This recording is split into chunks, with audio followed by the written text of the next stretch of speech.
name is Josh DeLoach, and I want to do a quick video on going over just a summary of the leadership interviews that I was able to do, and just some insights that I learned and that kind of popped out to me from the interviews. And really just kind of want to break this down into three primary things that really stuck out for me, and then just kind of conclude how that will translate into affecting my ministry moving forward.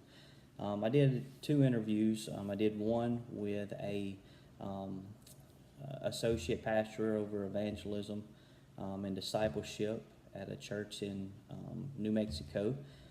They are right now without a pastor, and it's a pretty large church, and he is kind of serving as an interim in this process.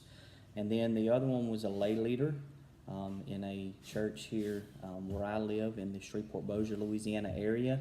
And I wanted to get someone that serves in a leadership capacity, but that is considered a lay leader, but also someone that I respect and that I understand takes discipleship seriously, takes the work of the church seriously. And so those were kind of the backgrounds of both of my interviews. So the first thing that I really noticed is that they both hesitated a little bit when I asked them the question, what are your strengths in ministry, or just in your personality or your leadership style? And both of these guys are pretty humble guys, and I could tell they were both hesitant to sound prideful, and so I tried to comfort them with just explaining, saying, listen, you're just explaining this to me and telling me some strengths that you have. And so as they were explaining to me their strengths, it was kind of neat to see that both of their strengths also would tend to lead towards their weaknesses. And so if they didn't keep their weaknesses in check,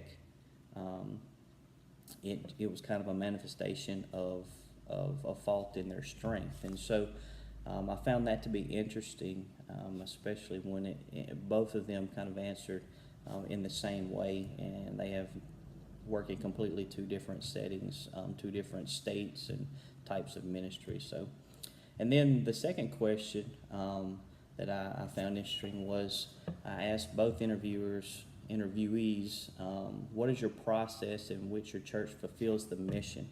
And both of my interviewees, for the most part, concluded that the mission was to make disciples. Some of the wording may have been a little bit different, but they concluded this, and both of them had some difficulty explaining just the process of this, and just in detail of what does it look like for someone from the outside to come in your church and for you to explain to them your process. And one of the guys actually said that he recently asked the staff what their mission was, and they have multiple people, and not one person on the staff could tell him what their mission was, even though the mission was stated on the website.